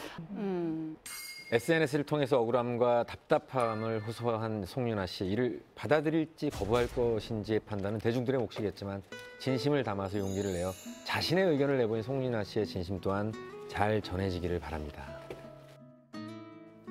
이렇게 SNS를 통해서 자신의 속마음을 털어놓으면서 이미지 회복을 하시는 분이 있는가 하면 오히려 이미지에 금이 간 분도 있죠. 네. 뭐 최근에 가장 핫하게 금이 간 분이 소녀시대의 티파니 양이죠. 네, 한국 음악계를 대표하는 베테랑 걸그룹으로 다양한 분야에서 맹활약하던 소녀시대 티파니 씨의 행보에 제동이 걸리기 시작했는데요. 네, 그렇죠. 다른 날도 아니고 8월 15일에 있었던 일입니다. 네. 자신의 SNS에 우길승천기가 그려진 사진을 올리면서 또 일장기 아이콘을 내용 중에 달았어요. 다른 날도 아니었습니다. 정말 네, 8월 15일에 우리가 다 분노할 만한 일이잖아요. 일제시대의 뭐 아픔을 또 남아있는 또 잔재인데 8월 15일 날 올렸다는 게 이중적으로 좀 더 큰 논란을 불어일으켰던 것 같아요. 물론 그냥 아무 날 아닐 때도 그런 거 올리면 안 되지만 당연히 당연하죠. 네. 하물며 어떻게 그러니까 날짜도 네. 그렇고 믿을 수 없는 내용이었죠. 네. 게시글이. 그렇죠. 그래서 뭐 광복절이라는 게 정말 많이 부각이 됐고 이제 그 올린 그 사진이 바로 삭제를 했습니다. 그렇지만 이미 캡처된 게 퍼날라지면서 이제 수습할 수 없는 단계를 받았고 불과 뭐 2-3시간 만에 이제 몇 시간 만에 사과를 했는데 사과에도 또 문제가 또 발생이 됐습니다. 왜냐하면 자필 사과는 좀 진정성 때문에 자필로 쓰는 건데 이게 너무 형식적이었다는 거죠. 그러니까 너무 진심이 담겨 있지 않았다 이렇게 또 비판을 했고 어쨌든 자필이었음에도 형식에 그쳤다 이런 비난의 표적이 또 됐습니다. 그 얘기 듣기로는 인터넷에 그 만능 사과문 양식 뭐 이런 거를 베꼈었다고 의혹이 있었다 하더라고요. 근데 이게 만약에 사실이라면 사실 불난집에 기름을 더 끼얹는 격으로 지금 뭐 무릎을 꿇어도 시원찮을 정도로 대중은 이 사건에 대해서 굉장히 큰 사건이다라고 인식을 하고 있는데 그 뭔가 기만당했다 뭐 이런 데까지 대중은 생각이 있었을 것 같아요. 티파니 씨는 이로 인해서 역사의식이 부족하다라는 비판을 굉장히 많이 받았고 이 후에도 며칠 동안은 정말 온라인 게시판에 악플로 들끓었었어요. 그래서 결국 자신이 하고 있던 프로그램에서 자진하차를 하면서 사건이 일단락이 됐다고 보시면 되겠습니다. 네, 어쨌든 티파니 자체가 한국계 미국인이잖아요. 그러다 보니까 한국에 대한 역사 인식이 조금 부족할 수 있다는 동정의 여론이 있는데 저는 그거보다는 이제 앞에 얘기했던 것 중에서 좀 이제 짚고 넘어가야 될 부분들이 있는데 2개를 올렸어요. 사실은 이제 게시물이라는 게 2개가 있었고 앞에는 이제 1장기가 올라간 거는 정확히는 14일 날 올린 거예요. 그러니까 13일과 14일에 일본에서 콘서트가 있었고 SM 콘서트가 있었는데 콘서트가 끝나고 나면은 그 나라의 국기를 이용해서 항상 메시지를 남겼던 게 티파니였어요. 그러니까 이거에 대해서는 사실은 역사 인식이 부족했다라고 보기에는 좀 이제 시기가 좋지 않았지만 어쨌든 그날 콘서트를 했던 거니까 이 부분이 이제 넘어가더라도 그 뒤에 우길승천기가 엄청난 문제가 됐는데 이거 같은 경우에는 자기가 이제 그거가 적혀 있는 뭐 어떤 사진을 찍은 게 아니고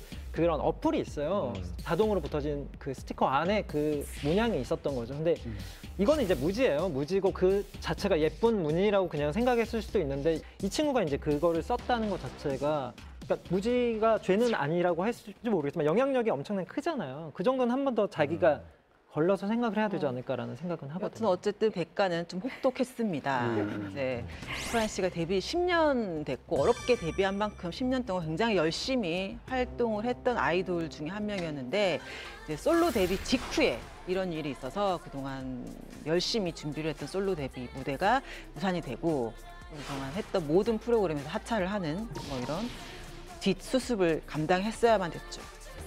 그러게요. 그 티파니 하면 사실은 항상 이렇게 상큼하게 웃는 그 웃음이 참 매력적이었던 소녀시대 멤버였는데 SM 20주년 단합대회에서도 소녀시대 중에서 홀로 불참하는 모든 일정을 다 취소하고요. 자숙 모드에 들어간 상태라고 합니다. 네, 제가 알기로는 SM 단합대회가 그 각종 음악 프로랑 뭐 각종 예능 프로그램 스케줄을 다 빼고서라도 뭐 임직원 총동원해서 가는 중요한 그 행사라고 들었거든요. 근데 거기도 빠졌나 봐요. 아무래도 해외 이제 출국이다 보니까 이미 잡혀진 일정이지만은 얼굴이 또 찍히고 분명히 또 보이기 싫어서 약간 선글라스 보면 또 왜 뭐 못 부렸냐 보기 싫어서 별 어떻게 해도 비난의 목소리가 나올 수밖에 없기 때문에 아무래도 차라리 자숙 기간에는 좀 안 보이는 게 낫지 않을까 싶어서 그런 것 같아요. 아무래도 SNS를 가볍게 생각하는 어리고 젊은 아이돌에게는 악의 없이 뜻없이 올린 사진 하나가 단어 한자 한자가 때로는 인기에 치명타를 줄 수 있다는 것을 잊지 말아야 될 것 같습니다. 이렇게 SNS로 관심을 받는 스타들에겐 좋은 댓글이 있는 반면에 분분한 의견으로 논란을 일으키는 스타들도 있죠. 네, 바로 정가은 씨 SNS인데요. 어떤 사진이었죠? 정건 씨가 지난 7월에 예쁜 딸을 출산하고 현재 지금 몸조리가 한창인데요. 이제 정건 씨가 본인의 SNS에 모유 수유를 하면서 이렇게 손가락으로 V를 하는 사진을 하나 올렸습니다. 이후로 공방이 굉장히 치열했었죠.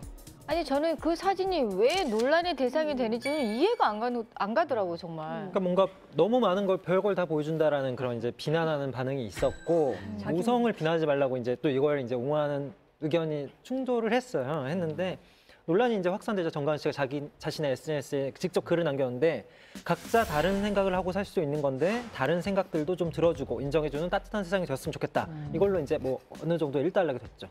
저도 사실 그 사진을 봤는데 개인적으로는 그냥 따뜻한 모습이다라는 그냥 생각을 하고 넘어갔거든요. 여러분들은 어떻게 생각하시나요? 그 사진에 대해서? 그때 이런 그 비난도 있었어요. 그러니까 아이 머리를 받치거나 아이를 더 이렇게 보듬지 감히 V를 하고 있느냐. 지혜인데 뭐 자기가 목에 힘이 섰겠지. 남의 애도 아니고 자기 그러니까 이게 되게 위험할 수 있다. 제가 그때 든 생각은 어련히 잘 자기 악인데 했을까라는 것이었고 딱 한 장의 사진만으로 사람들이 정말 모든 것을 다 평가하고 싶어 하는구나 그런 느낌을 받았어요. 아니 옛날에는 진짜 애 낳아가지고 맞아요. 어릴 때 보면은 뭐 밭에 나가 밭일 하시고 이런 분들도 있는데 그런 분들이 아동 학대를 할 수는 없는 거잖아요. 이렇게 메고 갔다 해가지고. 요즘에 그런 SNS에 사진이 올라오면은 아동학대라고 요즘은 올라올 수 그렇겠죠. 있죠. 그러니까. 네. 또 하필은 이때 설리 씨가 사진 한 장을 올렸었는데 이제 상반신 속옷을 입지 않은 것을 유추할 수 있는 사진을 하나 올려가지고 이게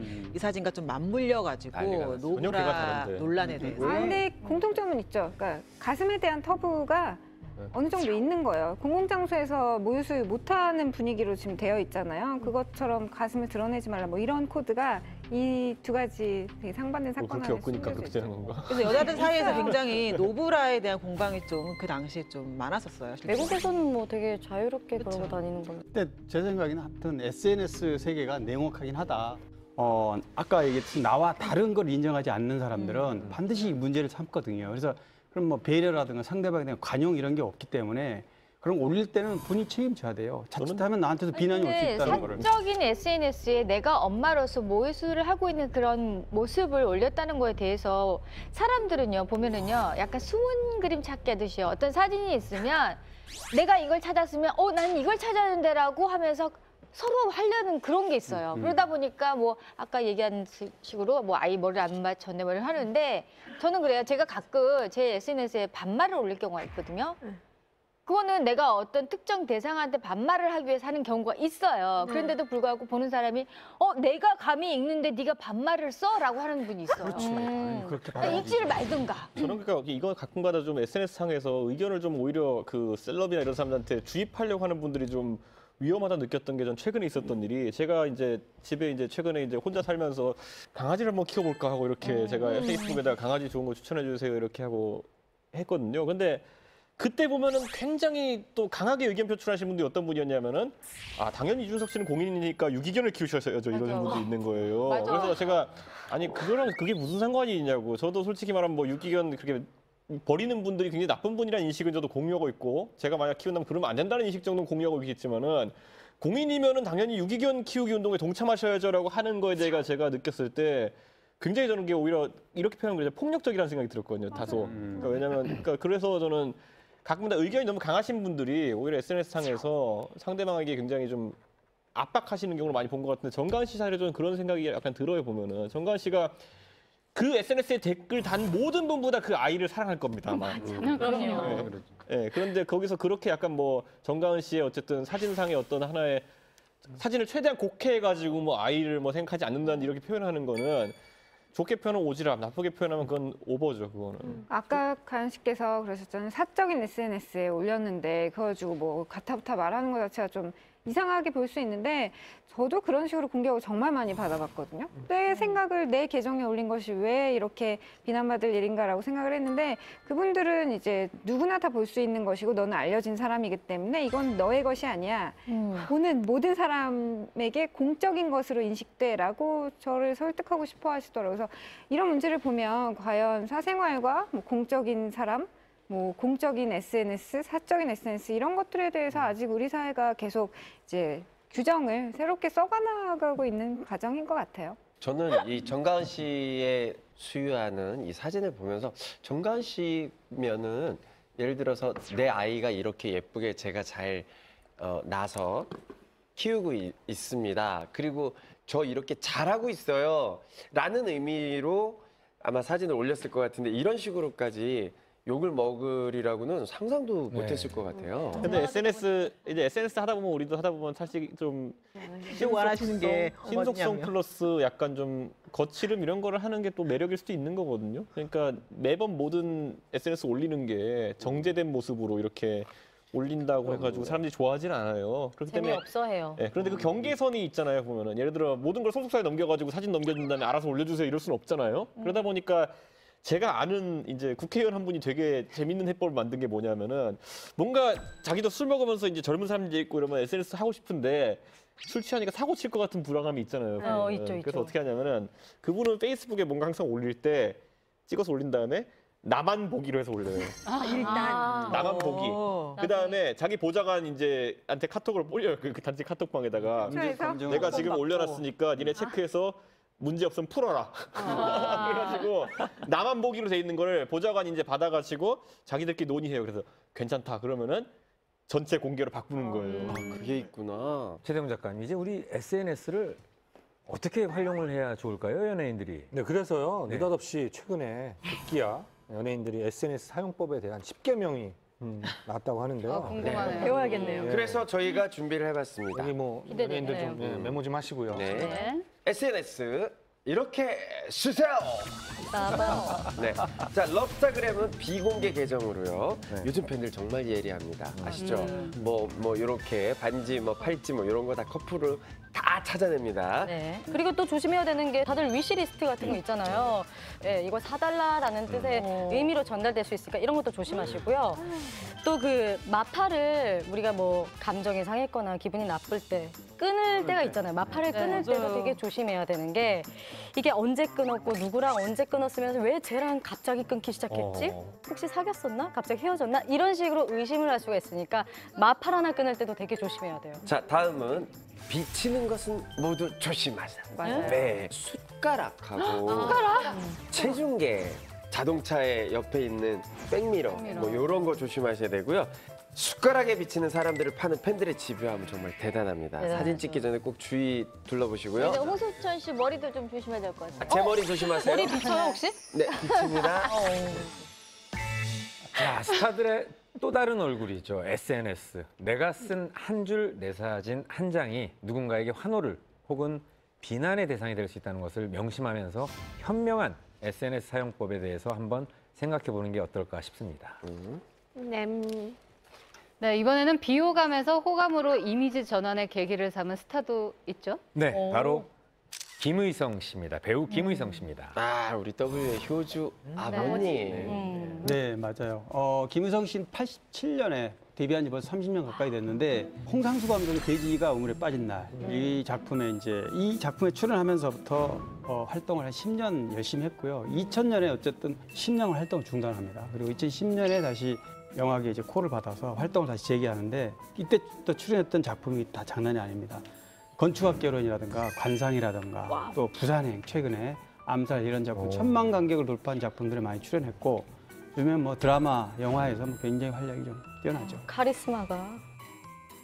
네, 연기 경력이 30년 차 관록의 중견 배우면 사실은 젊은이들이 주로 쓰는 SNS 상에서 화제가 되는 게 쉽지 않을 텐데요. 어떤 맞아요. 걸로 이슈가 됐나요? 사실 김희성 씨는 정치계에서 이름이 좀 알려져 있습니다. 왜냐하면 2014년에 이제 새누리당 김무성 전 대표에게 뭐 독서를 날린 것으로 이제 유명한데 그때 6월 4일 지방선거 때 팻말을 들고 도와주십시오라고 하는 걸 보고 거기서 강한 어조로 저기 뭐 하는 거냐고 이제 김무성 대표를 비난했던 그런 일이 있습니다.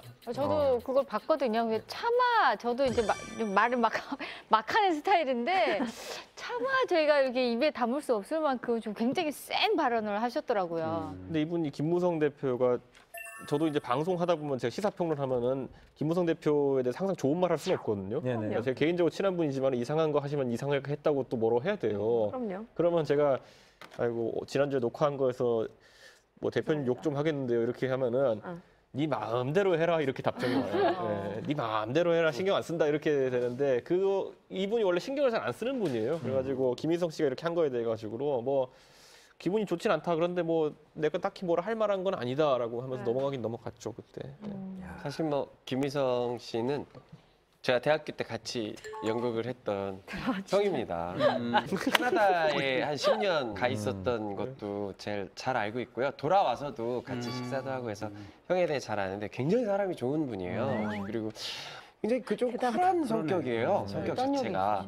이게 굉장히 자기 소신이 좀 정확한 분이어서 SNS에서 이제 정치인들한테 일침을 가거나 하는 것도 사실은 그 성격 그대로 그냥 나오는 거고요. 연기할 때 보면 아, 저 형이 가끔 연기가 아니지 않나라고 생각이 들 정도로 평상시에 보이는 모습 중에 몇 가지 모습들이 좀 나와서 굉장히 반갑기도 하고. 아니, 그렇다면 어쨌든 김희성 씨는 SNS상에 올리는 글이 자기 인지도를 올리기 위해서는 뭐 이런 수단이 그런 건 아닌 아니죠. 거네요. 네. 그렇죠. 그런데 결과적으로는 그게 굉장히 됐죠. 상승하는 데 도움이 됐고 당시 올렸던 글은 오히려 그 글이 좀 지나치다. 그래서 오히려 비난을 받았습니다. 물론 일부는 뭐 시원하다는 이런 반응도 있었지만 그래서 그런 비난료를 듣그러니까 결국에는 자신의 계정을 좀 닫은 적도 있고 그렇습니다. 뭐 전략이든 어찌됐든 이미지 메이킹은 확실히 성공하신 것 같아요. 네, 그거는. 김윤성 씨 근데 SNS를 보면은요, 이게 사회 문제뿐만 아니라 자신의 그런 소소한 일상들도 이게 그냥 뭐 이렇게 막 흥미 유발하기보다는 무덤덤하게 올리는 경우가 굉장히 많더라고요. 그것도 이제 호감을 받는 이유 중에 하나겠죠? 그래서 최근에 이제 종영했던 그 W라는 드라마가 있었잖아요. 거기서 이제 워낙 1인 2역을 하셨잖아요. 그 만화가와 그 범죄자의 역할을 했는데 그래서 이제 그걸 제작진에게 상을 받았다고 트로피를 올리면서 제작비 절감에 기여했다. 그러니까 두 몫을 했으니까. 그러니까 그런 식으로 약간 재미있는 위치를 많이 사용하시는 분인 것 같아요. 네, 최근에 또 김의성 씨가 연관 검색 김의성 SNS뿐만 아니라 김의성 명치 또 김의성 부산행 있다는데 이거는 무슨 얘기인가요? 저도 명치? 부산행을 봤는데 저도 같은 어떤 마음인지 알 것 같아. 이게 딱 보면서 저 상황에선 저럴 수도 있겠다 싶긴 했는데 저런 놈이 다 있지? 막 이런 마음이 들었었거든요. 그래서 명치로 잡아다 좀비한테. 때리고 싶을 정도로 악역을 잘하지 않았나. 그래서 생긴 별명 같아요. 맞아요. 영화를 안 본 분들 모르시겠지만 본 분들은 왜 나오면서 다 그런 생각을 한 번씩 하잖아요. 명치를 세게 때리고 싶다라는 생각을 많이 했는데 저희가 이제 부산행 기사를 썼을 때는 항상 밑에 이제 그런 얘기들 달렸어요. 김은성 씨를 정말 명치를 좀 세게 때리고 싶다라는 얘기를 했는데 그래서 본인이 SNS에다 그 글을 올렸는데 요즘에 공약이 유행이잖아요. 네. 영화 이제 공약 같은 게 유행이었는데 1000만이 넘은 영화인데 1200만이 됐을 시 마동석 씨에게 명존세라는 게 명치를 매우 세게 세게 맞겠다. 되게 세게 때린다. 매우 매우. 네, 세게 맞겠다라는 공약을 내걸었는데 이게 사실은 이제 댓글에 굉장히 많이 달렸었던 건데 이걸 공약으로 내걸어서 저는 너무 재밌게 너무 웃겼죠. 네, 너무 어디서 멋있어요. 또 이 단어를 또 들어서. 그러지 말고 프리허그 대신 프리명치 그래가지고 어른이한테 맞는 거다 마동석 씨한테 일부러라도 맞으면 더 보겠어요, 관객들이. 괜찮다. 그렇지. 저는 이게 마동석 씨가 제 친구이기도 한데요. 트레이너 출신이에요. 그래서 진짜 한 대 맞으면 무슨 일이 벌어질지 트레이너든 아니든 급팔뚝으로 그 맞으면 1200만 명이라고 했잖아요. 제가 알기로는 지금 누적 수가 1100만 명이거든요. 곧 와요, 곧 와요. 김효정 씨가 이제 또 이제 그 뒤에 재밌는 글을 올렸는데 제발 부산행 관람을 멈춰달라고. 맞아요. 진짜 그러니까 이제 무서운 거죠. 이제 현실로 점점 다가오니까 무서워서 정말 그런 글을 남겨서 더 이제 재관람 열풍이 불기도 했었어요. 이게 진짜 출연 배우들이 이렇게 보지 말라고 영화 흥행을 좀 저지하는 그런 글을 올리는 건 정말 이례적인데 그 형이 머리가 굉장히 좋아가지고요. 네, 사람을 이렇게 깰 줄을 알아요. 이건 되게 고급스러운 마케팅이었던 맞아요. 그러네요. 그림을 잘하시네. 지금 1200만 멀지 않았어요. 근데 그게 저도 요게, 며칠 전에 이제 기사를 봤더니 그 본인이 이제 상세하게 SNS에 계산까지 해서 올렸더라고요. 1200만이 안 되는 이유. 현재 개봉관이 개봉관이 하나고 이게 매일 앞으로 뭐 없어져서 몇 개월 동안 매일 차야 1200만이 가능한데 그건 불가능하겠죠. 더 사람을 명치를 때리고 싶게 만드는 어떤 해석. 근데 그게 꼭 공식 집계가 그렇게 되나 봐요. 영화관에서만 집계가 되나 봐요. 네. 나중에 가면 막 그 시골에 가면 이제 막 회관에서 모여서 보고 이런 거 다 집계하면 국민회관을 무시하는 거예요? 비공식이라. 국민회관 이런 거 한 번에 VOD까지 하면은 이미. 집에서 VOD 뭐 이런 거. IPTV 합산하죠. 재개봉하면 되잖아요, 재개봉. 맞아. 3D 버전 막 이런 거. 명치 하나 때리려고 아주. 네, SNS를 통해서 끊임없이 팬들과 소통하는 스타들이 점점 늘어나고 있는데요. 평범하지만 특이한 자신만의 표현으로 인기 급상승 중인 또 한 명의 스타가 있죠. 아니, 벌써 상민 셀카를 위협할 만한 스타가 있다고요. 네, 바로 개그맨 김재우 씨입니다. 야, 우리가 이 나몰라 패밀리 릴리 이거 있잖아요. 네. 제가 김재우 씨랑도 친한데 이 친구 인스타 보면 되게 재밌는 개그를 많이 해요. 생활 개그 같은 건데 요즘 소식이 좀 방송에서 뜸했었는데 갑자기 SNS에 대통령으로 등극을 했다는 뉴스네요. 네, 도대체 우리 김재우 씨가 현재 64만 팔로워를 갖고 계시다고 하는데 SNS 대통령까지 어떻게 취임을 하게 된 건지 궁금합니다. 2003년도 SBS 공채로 데뷔를 했습니다. 무려 14년 차의 개그맨인데 정말 다양한 프로그램에서 자신의 어떤 끼와 재능을 마구마구 분출을 하다가 연예계 생활의 전환을 맞을 수 있는 하나의 길을 발견합니다. 어떤 길이에요? 길을 그러면 발견했죠? 개그계를 관두고 뭐 배우의 길 뭐 이런 건가요? 어떤 길인가요? 그건 바로 남자의 길. 예? 지금까지 여자였나요? 몰라요? 남자의 길? 그 해시태그 남자의 길. 김재우 씨의 그 해시태그가 늘 밑에 자신의 이야기를 쭉 푼 다음에 마지막에 해시태그를 이것이 바로 남자의 길. 그러니까 처음에는 그게 없었는데 어느 순간부터 계속 그 해시태그를 그렇죠. 붙이더라고요. 이 와이프가 SNS 대통령으로 되는 데에 굉장히 큰 도움을 준 것 같은데요. SNS 내용을 보면 거의 신혼 이야기, 아내와의 있었던 이야기를 굉장히 위트 있고 뭐 알콩달콩하면서도 김재우 씨만의 개성이 드러날 수 있도록 잘 올리고 있어요. 아내가 매일매일 뭐 똑같은 음식을 해준다거나 이런 것도 재밌게 풀고 또 집안에서 음식물 쓰레기를 갖다 버리는 그 와중에서도 뭐 아내를 도왔다는 표현 끝에 늘 남자의 길, 이것이 바로 남자의 길 하면서 자신의 어떤 처지를, 웃픈 처지를 그렇게 승화시키는, 그러면서 많은 환호를 받고 있죠. 개그맨이다. 개그맨이에요. 재우 씨하고 아내 되는 그 신혼집 인테리어를 제가 좀 도와줬었습니다. 발을 안 뻗친 데가 어디예요? 문어가 제가 별명이 문어예요. 낙지 아니에요? 네, 어쨌든요. 요즘철은 쭈꾸미철이고요. 어쨌든 근데 두 친구가 굉장히 이렇게 알콩달콩 잘 사는 모습들이 재밌어요. 그리고 재우 씨가 굉장히 많이 아내를 아끼고 사랑하는 게 그냥 눈에 보일 정도여서 아내 말이라면 그냥 끄뻑 하는 그게 남자의 길이라고 생각을 하는 것 같아요. 현명한 남자의 길. 네. 남자를 만나야 되는데. 딱 이미지만 봤을 때는 굉장히 거치고 나 남자 막 이럴 것 같은데 네. 의외네요. 제가 볼 때는요, 이렇게 컨셉인 것 같아요. 저도 나름 컨셉이 있어요. 걸리면 죽는다 뭐 이런 컨셉을 하는데 김재우 씨 같은 경우는 본인을 약간 자기 비하에 위트 있게 섞어서 또 이제 와이프하고 그런 모습들을 알콩달콩하게 보여줌으로써 사람들한테 그런 컨셉을 보여준 것 같아요.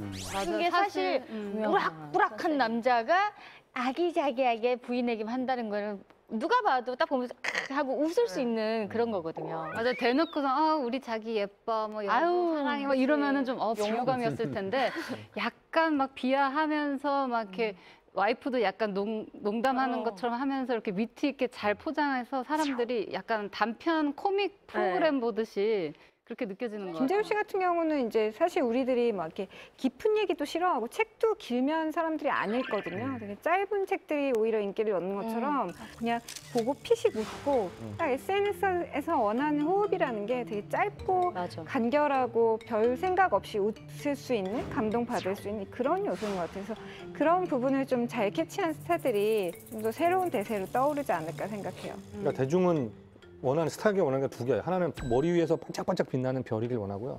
또 하나는 자기 옆에서 빛나는 이 크리스마스 트리길 원하거든요. 나 트리 할래. 네. 그래서 저 사람도 별 수 없는 사람이구나, 남편이구나 이런 인간적인 면을 많이 어필하면요. 이거 SNS가 굉장히 좋은 효과일 것 같아요. 왜냐하면 방송 안에서는 어딘지 모르게 정제되어야 되고 가려야 되는데 여기서 좀 날 것을 보여줄 수 있죠. 근데 김재욱 씨가 날 것을 잘 표현하는 것 같아요. 그러니까 사실은 사진 한 장에 꽁트의 내용이 주인공이 본인과 와이프가 돼서 옛날에 뭐 그런 거 있잖아요. TV에서 뭐 부부끼리의 어떤 재밌는 걸 꽁트로 이렇게 만들어서 개그 프로그램에서 많이 나오듯이 SNS에서 그런 걸 계속 재밌게 한 편 한 편 올리니까 굉장히 재밌고 보는 사람들도 즐거워하고 재밌어하는 것 같아요. 맞아요. 이 사건으로 6대 거짓말, 국민 거짓말쟁이다. 이렇게까지 해도 되나 싶을 정도의 그 파장이 정말 엄청 났었겠어요. 뭘 해도 불편해요, 그 사람들은. 이번 풍문 역시 말 때문에 울고 웃는 스타들의 이야기입니다. 네, 그렇습니다. 이번에 소개할 풍문은 허언부터 실언까지 연예계 최악의 망한 스타. 빠밤. 사실 최근 몇 년 사이에 유난히 말 때문에 구설수에 오르는 스타들이 참 많은 것 같습니다. 누가 있나요, 김묘성 기자님? 네, 먼저 제가 질문을 드릴게요. 만약에 여러분이 밤에 운전을 하고 가는데 사고를 냈어요. 거기에는 CCTV도 없고 인적도 드물어서 사고를 본 사람이 없는 거죠. 그래서 일단 모른 척하고 집으로 갔단 말이에요. 이런 일 때문에 한 스타는 국민 거짓말쟁이다라는 별명을 갖게 됩니다. 누굽니까? 누굽니까? 바로 이창명 씨인데요. 이제 이창명 씨가 지난 4월에 밤 11시 여의도에서 신호등을 충돌한 후에 차를 버리고 도망을 갔습니다. 근데 그런 다음에 사실 처음에 보면 이게 단순한 음주운전일 수가 있는데 한마디의 거짓말이 이후에 엄청난 사건들을 불러일으키게 되는 거죠. 기억이 나는데 그 당시에 한밤중에 사고를 내고 그 당시에 차를 버리고 갔으니까 차를 보니까 이 이창명 씨 차다. 그래가지고 물어봤는데 또 이창명 씨가 경찰 조사 안 나오고 잠적하고 이러다가 우리가 인지하겠지만 혈중 알코올 이제 검사할 수 있는 기간이 지난 다음에 이제 나타나겠다고 하는 걸 보면서 많은 사람들이 심증으로 아 저건 음주운전을 100% 했구나 이창명 씨가 했구나라는 생각을 하게 된 사건이죠. 아니, 이제는 뭐 연예인들의 어떤 범죄의 결과가 중요한 게 아니고 과정이 중요한 것 같습니다. 그죠? 결과가 무죄 유무죄를 떠나서 과정상에 있었던 상황의 대처하는 팩트가 자세. 그렇죠. 중요한 것 같습니다. 실제로 이창명 씨 같은 경우는 그 다음 날 경찰에 나갔습니다. 근데 경찰에 이제 사건이 일어난 지 21시간 만에 나갔는데 이제 거기에서부터 또 거짓말이 시작됩니다. 잠적한 게 아니라 너무 아파서 병원에 갔다라는 말로 이제 이 이야기가 시작이 됩니다. 거짓말이 이때부터 뭐 시작이 됐다라고 보는데요. 이 사건으로 이창명 씨의 6대 거짓말이라는 것이 드러납니다. 6대 거짓말이라면 6가지 거짓말을 했다라는 거예요? 어떤 거짓말을 한 거예요? 첫 번째 거짓말. 아닌데요? 저는 모르는 차량입니다. 아이고. 맨 처음에 대답이 이랬다고 하더라고요. 네. 이창명 씨가 사고를 낸 현장을 방문한 그 경찰이 그러니까 차주로 당연히 금방 알게 되잖아요. 이창명 씨에게 전화를 했더니 아닌데요? 저는 모르는 차량입니다. 이창명 씨가 이렇게 대답을 했다고 해요. 아 근데 차적조회 하면 바로 나오는데 요렇게 해서 아마 벌 수 있는 시간은 최대 한 30분? 차적조회하면 바로 나옵니다. 네. 본인도 이 얘기라고 굉장히 아차 싶었을 거예요. 내가 왜 그랬을까라고 생각을 했겠죠. 그래서 또 다른 변명을 하는데요. 두 번째 전화에서는 후배가 운전한 것 같습니다. 라고 이야기를 했다고 전해지고 있어요. 그러면 그때는 이제 말을 이렇게 바꾼 거군요. 네. 또 그 다음 날에 이제 출두를 했잖아요. 경찰서에 출두를 해서는 내가 잠적한 게 아니고 아파서 병원에 갔을 뿐이다. 그리고 음주 운전한 적이 없다라고 부인을 했는데요. 이 역시 세 번째 거짓말로 밝혀졌어요. 요즘 그 경찰들이 이렇게 수사를 하면요 정말 증거나 뭐 이런 걸 엄청나게 지능적으로 잘 찾아내거든요. 그래서 네. 피해갈 수 없었을 텐데. 결국에는 거짓말을 한 게 불통이 난 거잖아요. 또 근데 진술 과정에서도 거짓말이 나온 것으로 또 드러나고 있는데요. 일행 6명과 음식점에 있긴 있었지만 4명과는 다른 방에 있었다라고 주장을 했는데 경찰이 확인한 결과 6명 모두 그 한 장소에 한 방 안에 있었고 그 안에는 술이 들어간 것으로도 확인됐어요. 그럼 술을 마셨다는 얘긴데 확실한 증거가 나왔나요? 시간이 지나서 사실 이제 출두를 해서 혈중 알코올 농도를 잴 수 없는 상황이었잖아요. 그때 이제 많은 사람들이 이 단어를 굉장히 많이 저희 풍문쇼도 집중을 했던 걸 기억하는데 위드마크 공식이라고 그 지난 시간을 계산해서 어느 정도의 혈중 알코올 농도가 됐을 것이다라고 추측을 했는데 그런 계산을 통해서 나왔던 게 0.164거든요. 면허 취소 수준이라 만취 상태라고 보일 수 있어요. 그러니까 사실 역추산 그 위드마크 공식이라는 게 자기 몸무게랑 이런 여러 가지 사정을 고려해서 역추산하는 것이기 때문에 정확도에 의해서 의심을 받는 공식이긴 합니다만 그래도 0.164면은 많이 나. 아무리 오차 범위를 따진다 하더라도 면허 취소죠. 그거는. 아니 근데 그렇게 빨리 들통날 거짓말을 하면서까지 21시간 동안 숨어 있었던 이유는 뭐예요? 좀 처음엔 당황했을 것 같아요. 이거를 바로 얘기한 거나 뭐 세상에 알려지면 난 직업을 잃을 수도 있으니까 일단 좀 당황함 플러스 뭐 이렇게 알리바이를 만들어 보자 뭐 그러다가 이제 나온 게 아파서 잠적했었다 이런 거였다고 생각이 들고요. 근데 원래 한 가지 거짓말을 덮기 위해서는 8가지의 거짓말이 필요하다는 말이 있더라고요. 그렇죠. 6가지는 네, 뭐 그럴 수밖에 없었던 것으로. 근데 이제 이때 맨 처음에 이제 기사가 나왔을 때만 해도 이 사람이 이제 대전에서 엄청나게 중요한 회의가 미팅이 있었다. 그래서 나는 어쩔 수 없이 거기를 가야 됐고 가는 도중에 이제 뭐 핸드폰은 꺼져서 연락이 안 됐을 뿐이다라고 이제 변명을 했었거든요.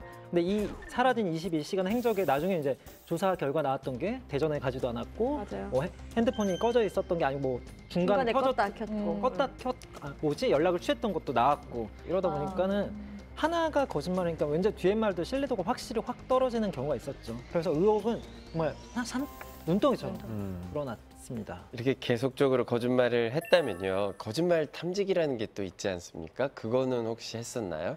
거짓말 탐지에 대한 시도는 당연히 했었고요. 이제 이창명 씨가 음주운전 혐의를 부정했잖아요. 부인하면서 거짓말 탐지기 조사까지 불응을 했거든요. 그러다 보니까는 뭔가 분명히 뭔가 있다라는 생각이 더 확신이 됐죠. 뭐 다 아니라고 하면서 거짓말이 계속 되는 정황이 일어나면서 사태가 더 커졌고 사실 음주운전하고 복귀하는 스타는 지금까지도 꽤 있었던 것 같거든요. 근데 거짓말을 많이 한 스타는 아마 이것 때문에 복귀가 더 어렵지 않을까 싶어요. 맞아요. 이렇게까지 되면은 사실상 대중들이 이미 마음을 돌아섰기 때문에 그 마음을 돌리기에는 좀 쉽지 않지 않을까라고 생각이 듭니다. 사실 거짓말도 거짓말이지만 최근 들어서는 막말도 방송에서 참 많이 듣는 경우가 있습니다. 사실 뭐 막말 스타 하면은 뭐 이경규 씨, 또 김구라 씨, 박명수 씨인데요. 세 분 다 친하니까 저는 막말보다는 사이다식 직설화법이라고 네. 표현했습니다. 예. 네, 맞습니다. 그래서 많은 분들이 그럴 수도 있지라고 생각했는데 사실 저는 이분 보면서는 이렇게까지 해도 되나 싶을 정도의 말을 하신 분이 계시거든요. 누구 말씀하시는 거예요? 바로 개그맨 장동민 씨입니다. 그분이야말로 막말의 신 다크호스 아닌가요? 상민 씨는 같이 방송해 보셔서 이분이 어떤지 아시나요? 네, 뭐 사실 동민 씨가 막말 논란으로 늘 이슈가 되고 있는 건 사실인데요. 그렇다고 매번 이렇게 막말을 하진 않아요. 근데 이렇게 자기 막말하면 스타일이라는 게 가둬놔야죠. 그렇죠. 자기 스타일이라는 게 있다 보니까 어떤 예능 프로그램에서 막 하다 보면 자기의 어떤 컨셉, 스타일이 이런 것이다라고 해서 그거를 좀 내뱉기 시작하면 점점 세지는 것 같아서 어쩔 때는 좀 선을 넘는 경우도 있지 않나 싶은 생각도 듭니다. 아니, 그렇다면 지금 이렇게 논란이 되고 있는 그 막말, 그 문제된 막말이 어떤 거였나요? 김여성 기자님. 2014년부터 시작이 됩니다. 네. 팟캐스트 옹달샘 라디오를 진행하면서 이야기했던 부분이 나중에 와서 굉장히 큰 논란이 됐는데 군대 후임이 장동민 씨 때문에 힘들어서 자살 기도를 했다라는 이야기에 장동민 씨는 내가 구두발로 후임의 턱을 걷어찼다라고 이야기를 하면서 듣는 이들이 자신의 귀를 의심케 되는 상황에 놓이게 됐고요. 또 상품 백화점 생존자들에 대해서 이야기를 하면서 그들이 오줌을 먹었다. 오줌을 먹으면 살 수 있다. 라고 이야기를 하면서 생존자들에게는 굉장히 모욕적으로 들릴 수 있는 뭐 이런 거에는 여지가 없는 것 같아요. 그쵸. 이런 문제가 있었고 또 코미디 빅리그에서도 한부모 가정의 아이들을 개그의 소재로 삼습니다. 네네. 그래서 그들이 어찌 보면 조롱거리가 될 수 있도록 웃음거리를 만들게 된 그렇게 일이 벌어지면서 결국 뭐 장동민 씨는 해당 프로그램에서 다 하차를 하고 기자회견을 열어서 또 사과를 했던 일이 있었죠. 요즘 웬만한 일로는 기자회견을 잘 안 하거든요. 근데 정말 이게 사안이 좀 심각하고 커서 그 파장이 정말 엄청 났었겠어요. 그렇죠. 당시에 파장이 굉장히 컸고요. 그 분위기로는 사과를 안 할 수 없는 상황이 됐습니다. 물론 나중에 취하는 했지만 삼풍사고 그 피해자, 삼풍사고 생존자가 명예훼손 소송됐고 어쨌든 장동민 씨가 그 사과 기자회견에서 눈물을 흘리면서 진정성을 보여줬습니다. 그런데도 통하지는 않았습니다. 네. 기자회견에서 사과를 눈물을 흘리면서 했는데 그 사과가 통하지 않았다는 거는 왜인가요? 사과문에 이런 멘트가 있었어요. 이제 웃음만을 생각해서 자극적인 소재를 좀 찾았다. 근데 그 웃음이 누군가에게 상처가 될 거라고는 생각하지 못했다라는 멘트가 또 논란의 여지가 됩니다. 그러니까 우리가 보면 결국 웃음 코드라는 게 대중이 방송을 보면서 느끼고 싶어하는 희열 중에 하나는 결국 누가 굉장히 낮아지는 느낌, 누가 굉장히 비하되는 느낌을 받는 것은 웃음 코드가 있다고 한다면은 대상이 여러 가지 있잖아요. 자기보다 강한 사람, 자기보다 약한 사람 또는 셀프 비하로 돌아가는 경우가 있잖아요. 네. 그 세 가지 중에 적어도 자기보다 약한 사람에 대한 비하라는 거는 항상 자제를 해야 되는 것이고 약자라는 사람들은 이 방송에 한번 잘못 나온 것 때문에 엄청난 손가락질과 비하와 편견 속에서 또 살아가야 되는 거기 때문에 그 부분은 철저히 하면 안 되고 하더라도 편집돼야 되는 부분인데 그게 안 됐던 거죠. 그러니까 그 대목인 거죠, 바로. 말을 했어요. 근데 편집이 되었어야만 했어요. 근데 편집이 되지 않았다는 것은 일정 부분 우리 사회에서도 약자에 대한 그런 공격, 그게 당연시되고 있고 그것이 문화적으로 용인되고 있기 때문에 그런 것까지 방송을 탔다고 생각하고. 이거는 제가 제작진의 한 사람으로서 99%가 편집이 돼요. 2%만 특이한 거예요. 이거를 어떻게 한부모 가정을 가지고 개그를 하겠다고 할 때 이게 보통 일주일에 4번, 5번 검사를 해요. 이 코미디 빅리그는 뭐 김지민 씨 더 잘 아시겠지만 4번, 5번을 거르는 과정에서 왜 이 코너가 일단 선택이 되고 걸러지지 않았나라는 게 저는 너무 그 의심이 아니라 좀 믿기지가 않는 거예요. 그러니까 저도 믿기지 않는 거죠. 네. 저도 이제 드리고 싶은 얘기는 걸러졌어야만 했는데 그러니까요. 사실 너무 걸러지지 안타깝죠. 않았던 건 그냥 사고지만 굳이 거르고 말고를 떠나서 사회적으로 이미 약자를 그냥 배척하는 문화 자체가 어떻게 보면 장동민 씨 혼자의 문제가 아니라 그냥 이분의 어떤 이런 멘트들을 사실은 마음속으로 좋아하고 옹호하고 있는 혹은 그것을 통해서 시원함을 느끼는 이 부분들에 대해서 저는 짚고 넘어가고 싶다는 생각이 들더라고요. 뭐 시점상 장동민 씨가 워낙에 가장 탑을 향해서 막 달려가고 있을 때고 뭘 해도 사람들이 웃어주고 받아주고 할 때였기 때문에 본인 스스로도 그렇고 또 제작진 스스로도 뭐 장동민이니까 이게 용납이 되겠지라는 약간의 그런 방심, 아니함 뭐 이런 것들 때문에 아마도 이런 것들 코너가 방송에서 바로 타서 문제가 되지 않았나 싶습니다. 이게 잘 나갈 때 조금 조심조심해야 되는 것들을 우리가 다시 한번 저는 아직 잘 못 나가서 뭔 소리를 해도 하는 되나요? 갑자기 셀프 디스를. 네? 갑자기? 그러니까. 셀프 디스 보여드린 거예요. 셀프 디스가 제일 편한 것 같아요. 네. 진짜. 제일 마음 편한 거죠. 제일 편한 거. 그러니까 셀프 디스가 가장 안전하긴 안전하죠. 저는 최근에 사실은 조금 놀랬던 게 그 같이 그 냉장고 프로그램 있잖아요. 네. 냉장고 프로그램을 이제 제가 그 셰프로 나가고 탁재훈 씨가 그 바로 씨하고 같이 게스트로 나와가지고 바로 씨가 이제 뭐 본인이 싫어하는 음식이나 어떤 재료들을 이제 셰프님들한테 이제 네. 다 조목조목 이렇게 짚어서 얘기하고 막 좀 그랬던 게 보는 분들이 약간 너무 애가 까탈스럽게 구는 거 아니냐라는 어떤 이미지를 줬다고 생각을 했나 봐요. 그 다음날 공식 사과를 하더라고요. 바로가 바로 죄송합니다. 제가 어저께 방송에서 너무 제가 이렇게 좀 예의가 없었다. 예의가 없게 이렇게 저렇게 내가 싫어하는 거에 대해서 너무 얘기를 많이 해서 보는 분들이 불편하셔서 죄송합니다라는. 예, 그러니까 한마디로 지금은 말 실수, 뭐 행동이 공식 사과를 해야 되는 상황까지 오는. 그런데 오히려 탁재훈 씨가 그런 바로 씨한테 너 이렇게 까탈스러워 했더니 탁재훈 씨가 막 굉장히 사이다 역할을 해줬다라고 해서 박수를 받았던. 근데 그 방송이 웬만해서 한 3% 시청률만 찍어도 거의 몇백만 명이 본다는 얘기잖아요. 근데 몇백만 명 중에 기호를 맞추면서 불만이 없을 수 있을까라는 생각을 하게 돼요. 어떤 발언이든지 간에. 전 특히 시사 프로를 하기 때문에 저는 웬만한 걸 50%가 좋아하면 49%는 싫어하는 발언들을 할 수밖에 없어요. 그런데 그거를 다 맞춰가면서 하려고 하니까 제가 말 그대로 회색 분자 또는 아무 의견이 없는 인간처럼 돼버리더라고요. 그러다 보니까 그건 뭐 어쩔 수 없는 거고 아까 바로 시작을 오늘 회색 옷 입으셨네요. 회색 분자. 아니 근데 그런 말 있잖아요. 프로 불편러. 뭘 해도 불편해요. 그 사람들은. 저희가 어떤 말을 하든 어떤 행동을 하든. 그러니까 SNS라는 게 열려 있는 거잖아요. 모든 사람이 볼 수 있는 이런 분 저런 분 저런 분 이런 분 모든 세상 사람들이 다 볼 수 있는 공간이 되다 보니까 분명히 어떤 생각과 어떤 철학이 다를 수가 있고 이런 데에서는 사실은 될 수 있으면 개인적인 어떤 견해보다는 그냥 행복한 늘상 행복한 걸 올리는 게 어떨까 싶어요. 저는 사실 지금 상민 씨 얘기하신 부분에 대해서 누구보다 피부로 느껴왔던 사람이라고 저는 생각하거든요. 네. 저는 연예인이 아니기 때문에 견해를 밝히고 생각을 밝히고 의견을 반대 의견을 이야기하고 이런 것을 되게 좋아하고 그게 제 일이라고 생각하는데 SNS에 그걸 올렸을 때 받아들여야만 했던 그런 반대 의견이라고 해야 될까요? 공격이라고 해야 될까요? 그게 너무 많아서 이게 사람들이 정말 원하는 건 그냥 정말 생각이 없는 사람, 그냥 행복하게 잘 지내는 사람 이런 캐릭터라면 더더욱 저는 생각을 말해야겠다는 생각이 들었어요. 왜냐하면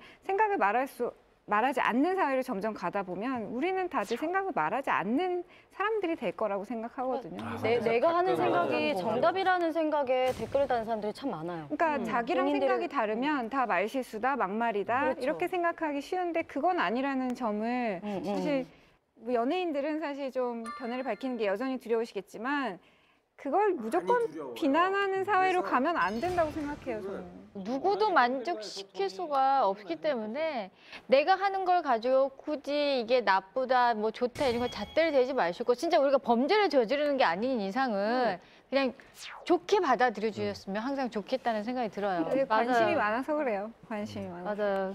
네, 말 한마디로 천냥빛을 갚는다고 하잖아요. 연예인들도 많은 분들에게 호감이 되는 말로 어필하고 또 대중들에게 날선 귀가 아니라 너그러운 귀로 스타들의 말에 귀를 기울이면 좋지 않을까 하는 생각이 듭니다.